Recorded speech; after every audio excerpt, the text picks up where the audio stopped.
And they spread out in all directions, or they come down from every height. Using our methodology, and this is the book in which I have done it, the Islamic view of Gog and Magog in the modern world, and my wife has just informed me that we're running out of some copies, but never mind, give your name, and we'll try to get the books to you, inshallah, if we run out of copies.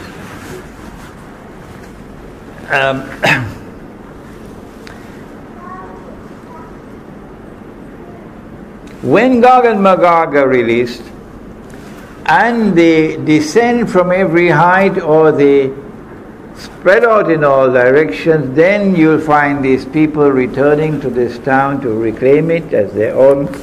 And using our methodology, we came to the conclusion that the town is Jerusalem. And therefore, when you see Banu Israel being brought back to the Holy Land to reclaim it as their own, which they have done today, then there must be an explanation for that. And this is our explanation. The Quran says about itself in Surah An-Nahl, Surah number 16, it says, بَعْدَ أَعُوذُ بِاللَّهِ مِنَ الشَّيْطَانِ الرَّجِيمِ وَنَزَّلْنَا عَلَيْكَ الْكِتَابَ تِبْيَانًا لِكُلِّ شَيْءٍ وَهُدًى وَرَحْمَةً وَبُشْرَى لِلْمُسْلِمِينَ. And we have sent down this book, the Quran,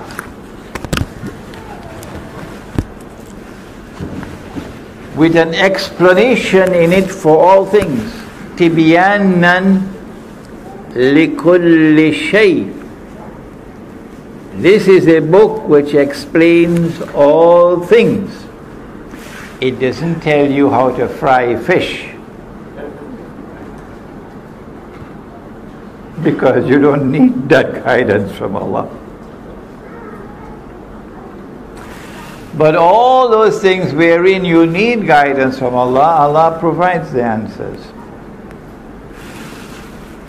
Banu Israel were driven out of the Holy Land 2,000 years ago or more. And for 2,000 years they lived in exile. Today, after 2,000 years, they have returned to the Holy Land and reclaimed it as their own.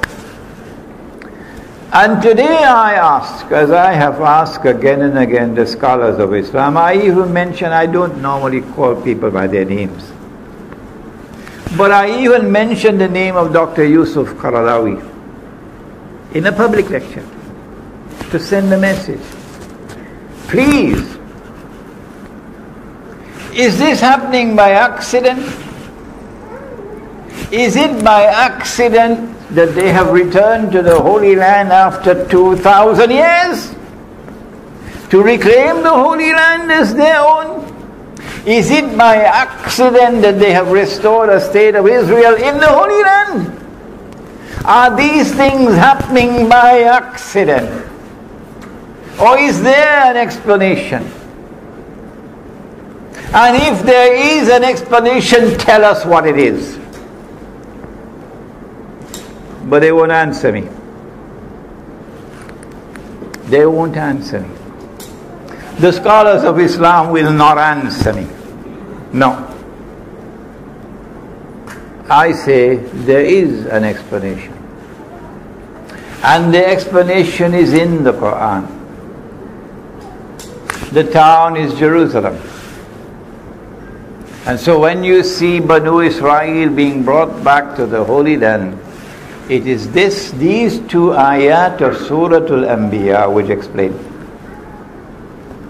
that it is Gog and Magog who have brought them back. And so Gog and Magog control power in the world. This is my explanation that I have found in the Quran. What is yours? No matter what I do, no matter how softly I speak, no matter how loudly I shout, they will not answer me. This is the world of Islamic scholarship today. it's a pity they will not answer me. But time is running out for them. Events are unfolding. And so now we turn to the study of Gog and Magog. And we don't have time today to do an exhaustive study, but we turn to Surah Al-Kahf of the Quran. وَيَسْأَلُونَكَ عَنْ ذِي الْقَرْنَيْنِ قُلْ سَأَتْلُو عَلَيْكُم مِّنْهُ ذِكْرًا. The rabbis were in Medina, and the Quraysh sent a delegation to find out from them, how can we tell whether this man, Nabi Muhammad ﷺ, is indeed a prophet? The rabbi said, ask him 3 questions, which only a prophet can answer. And Allah subhanahu wa ta'ala is sending the answers to the 3 questions. One of the questions was, ask him about the great traveler. Ask him about the great traveler who traveled to the 2 ends of the world. The second question was, ask him about the ruh. The third question, ask him about the young man of old who had a strange story in a cave. In answering the questions, Allah subhanahu wa ta'ala repeats the question and then gives the answer. And so you see how it begins. وَيَسْأَلُونَكَ عَنْ ذِي الْقَرْنَيْنِ. Question 2, وَيَسْأَلُونَكَ عَنِ الرُّوحِ. And they question thee about the ruh, the soul. But question 3, no repetition of the question. وَيَسْأَلُونَكَ عَنْ. No. Why not? Everything that happens in the Quran happens for a particular purpose. And for those who are observant and who think and ponder, there are lessons to be learned. So with question 1, ask him about the great traveler who traveled to the 2 ends of the earth. And we are told that this traveler is called Zulqarnain, the one who possesses 2 qarns. And qarn can mean a horn, so qarnain will be 2 horns. And qarn could also be an age or an epoch, a time. So qarnain will be 2 ages. So this is a man who is either of 2 horns or impacts upon 2 ages. قُلْ سَأَتْلُو عَلَيْكُم مِّنْهُ ذِكْرًا. I am going to tell you something about him which must be remembered. إِنَّا مَكَّنَّا لَهُ فِي الْأَرْضِ وَآتَيْنَاهُ مِنْ كُلِّ شَيْءٍ سَبَبًا. Behold, we established him on earth securely, with the power and with the means, with the capacity and the knowledge and the right means to achieve anything that he might set out to achieve. And so surely a superpower, not an ordinary power, a superpower. فَأَتْبَعَ سَبَبًا. And so he chose the right means now to do what he wanted to do.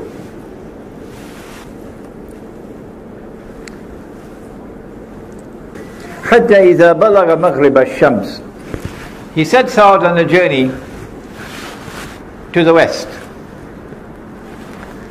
And he reaches a place where the sun is setting. And there he found it setting in a body of water that was hamiyah, dark, murky, so visibility in that water will be very shallow.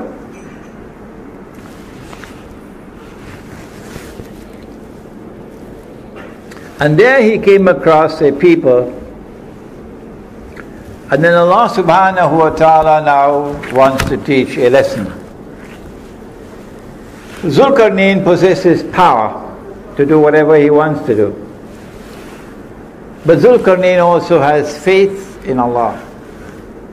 When power rests on the foundations of faith, how will power be used? So Allah subhanahu wa ta'ala says to Zulkarnain, قُلْنَا يَا ذَا الْقَرْنَيْنِ إِمَّا أَن تُعَذِّبَ وَإِمَّا أَن تَتَّخِذَ فِيهِمْ حُسْنًا. You have a choice to use your power either to punish or to reward. Treat them nicely. How are you going to use your power? Next verse. Zulkarnain then responds and says, those who are committing acts of wickedness, zulm, oppression, I will use my power to punish them. And when they return to you, you will also punish them. And so the perpetrators of injustice and oppression and wickedness will be punished both here and there. And so there will be an essential harmony between this world here under and that world above. Okay? But those who are righteous in conduct, I am going to treat them well and reward them and only give them that which is easy for them to fulfill. And so when power rests on the foundations of faith, power will be used to punish the oppressor, and power will be used to support and to help and to reward those who have faith and who are righteous in conduct. That is what the world could have been if we had followed the Quran. That is what the world could be like if you follow the Quran. Is it possible for us to identify that body of water? If we can, we'll be on the way to locating the geographical location of the area in which we're talking about. We're going to do that in a moment, inshallah. Then Zulkarnain set off on the second journey now, and he's going to the rising of the sun. And when he had traveled to the distance that he could travel, the Quran does not tell us how far it was, he came upon a people, لَمْ نَجْعَلْ مِن دُونِهَا سِتْرًا, لَمْ نَجْعَلْ مِن دُونِهَا سِتْرًا, a people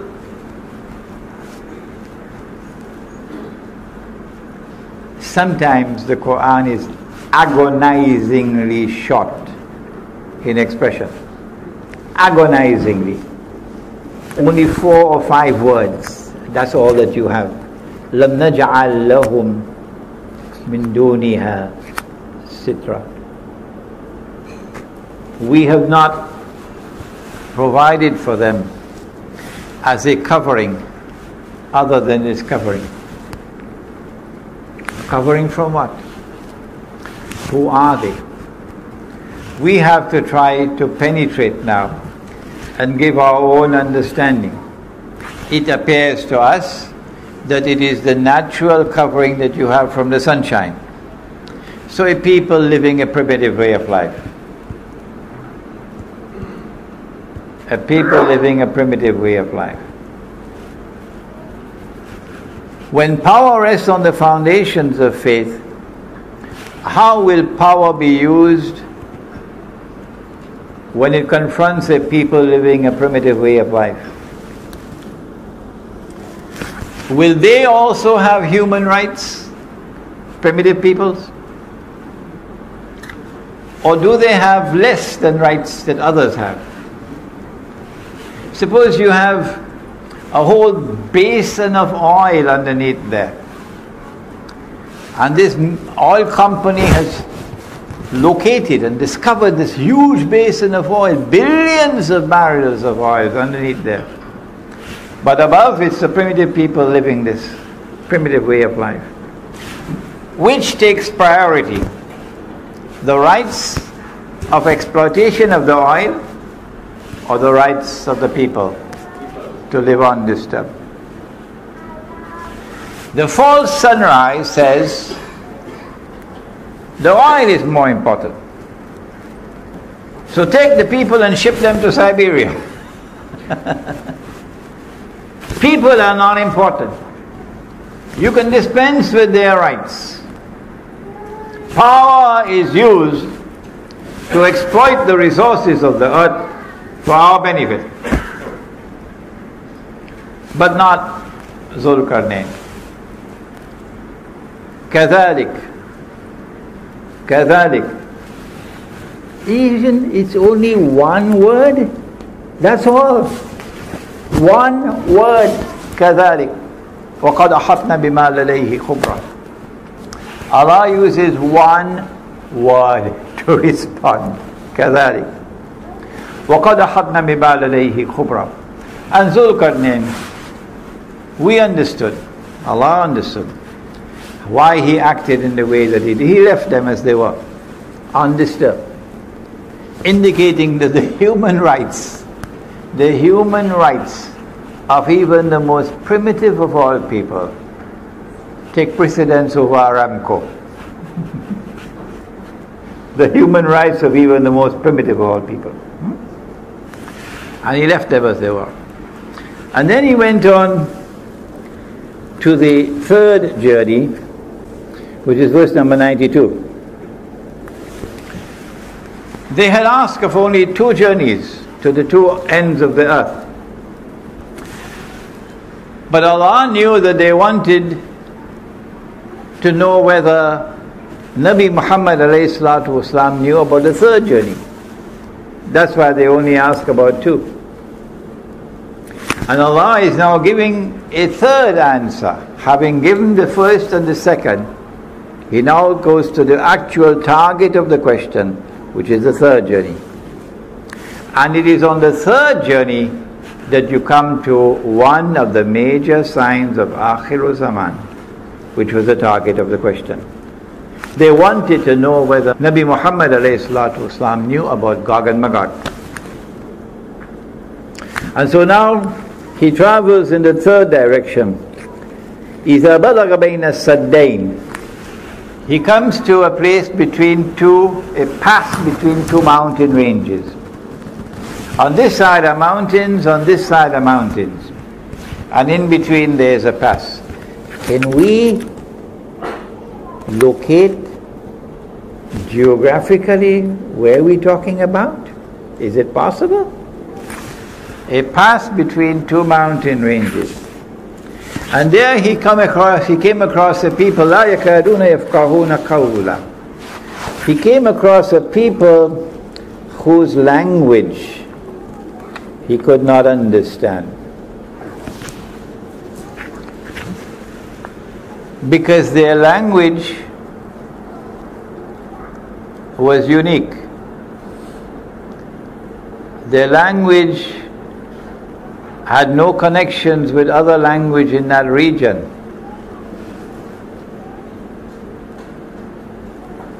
It was a language which was not connected with all the other languages in that region. It was a unique language. We're getting clues along the way, important clues for locating. When they had learned to communicate with each other, then these people spoke to Zulkarnain and said to him, Ya Zulkarnain, O Zulkarnain, Inna Ya'juj wa Ma'juj mufsiduna fil ard. Gog and Magog are committing acts of fasad in our territory. There are many sins that we can commit, but only some of them are called crimes. A sin, you punished up there. But a crime, you punish here as well. And amongst the crimes, amongst the criminal acts that we can commit, there are gradations of punishment. Like if you steal, cut off your hand. But the punishment that is severest of all is the punishment for fasad. It is not only that which corrupts but also destroys. So societies can collapse. Societies can be destroyed because of fasad, not just individuals or families. And fasad comes in many different forms. For example, Sodom and Gomorrah and their homosexuality. That's fasad. The corruption of agriculture. That's fasad. Many different kinds of fasad described in the Quran. And a good student will want to do some research and write a paper on fasad in the Quran. So Gog and Magog have PhDs in fasad. And so the punishment is the most terrible of all. At the lowest level of punishment is banishment. But at the highest level of punishment, it is cut off the hands and feet on opposite sides and crucify them until death. That's the worst punishment in the Quran. And this is what Gog and Magog do. But in the hadith, Allah speaks about Gog and Magog and He says, I have created creatures of mind so powerful, Sahih Muslim, that none but I can destroy them. So they have almost an indestructible power. And they use their power exactly opposite to Zulqarnain. He uses his power to punish the oppressor.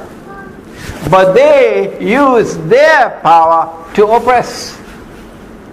He uses his power to reward those who are righteous in conduct and treat them nicely. They use their power to wage war on the believers.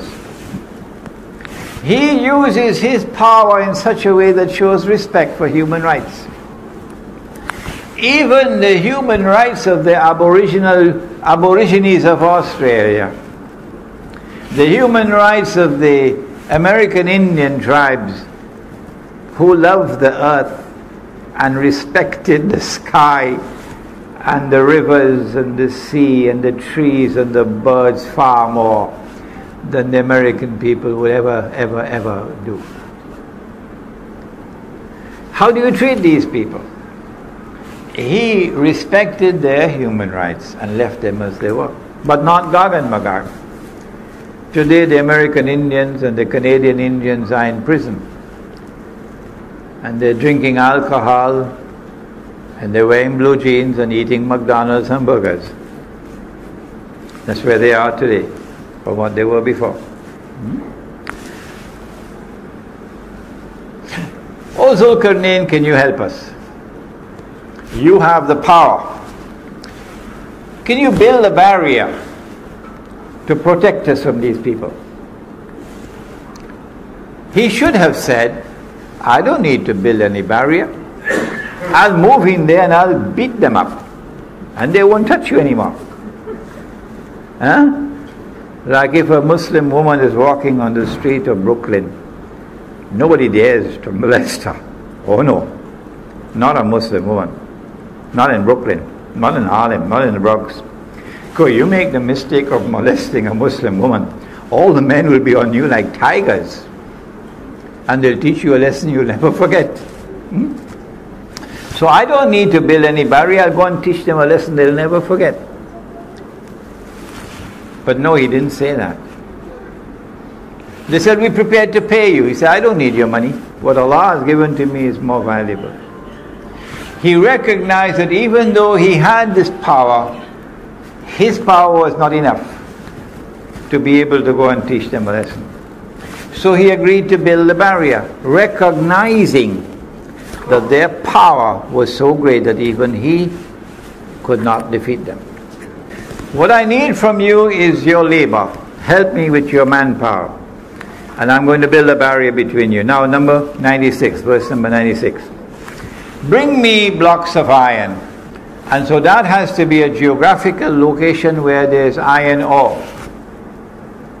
It has to be a geographical location where there are mountain ranges and a pass between the mountain ranges. It has to be a geographical location where on the left you have a body of water which is so dark and murky that visibility is very shallow. Okay? And it has to be an area where there are large deposits of iron ore.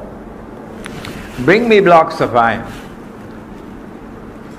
And after he had covered the pass with blocks of iron, he said, build a furnace, blow with your bellows, and now bring me molten copper.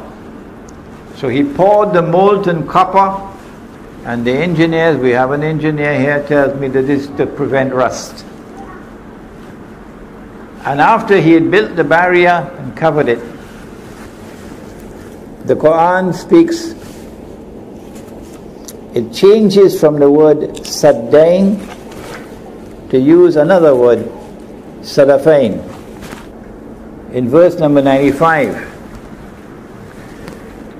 Atuni zubar al-hadid hatta iza sawa bayna sadafain. Previously the word used was saddain, but now the word used is sadafain. Saddain is two barriers, two mountain ranges, but sadafain is something else. It is like the two sides of a shell. We're going to have some pictures of this now. The two sides of a shell. You've been to the seashore. When you open a shell like this, it will join at the bottom, but open at the top. That's the shape of the pass between the mountains. Join at the bottom, open at the top. So when he had blocked off this space, this sadafain, now the molten copper is put on it, and then he says, هذا رحمة من ربي. Gog and Magog could neither scale the barrier nor could they penetrate it, so they are now trapped behind the barrier. And so Zulkarnain now says, هذا رحمة من ربي. This barrier is constructed in consequence of Allah's kindness and grace. فَإِذَا جَاءَ وَعْدُ رَبِّي. But when that time comes of which behind the barrier. And so Zulkarnain now says, هَذَا رَحْمَةٌ مِنْ رَبِّي. This barrier is constructed in consequence of Allah's kindness and grace. فَإِذَا جَاءَ وَعْدُ رَبِّي. But when that time comes of which my word has warned, إِذَا فُتِحَتْ. They will not return to reclaim the town as their own until إِذَا فُتِحَتْ, until Gog and Magog are released. When that time comes for Gog and Magog to be released, so that Banu Israel are to be brought back to the Holy Land, جِئْنَا بِكُمْ لَفِيفًا, brought back as a motley crowd. At that time, جَعَلَهُ دَكَّا, Allah is going to bring down this barrier and it become dust. Would Alexander, the Greek general who worshipped Zeus and Mars and Venus, Venus was a goddess, instead of Allah, would he speak like this? And yet you have so many people saying Zulkarnain was Alexander, or Zulkarnain was some Zoroastrian who was an emperor of Persia. Zulkarnain has to be someone who worships Allah, the one God.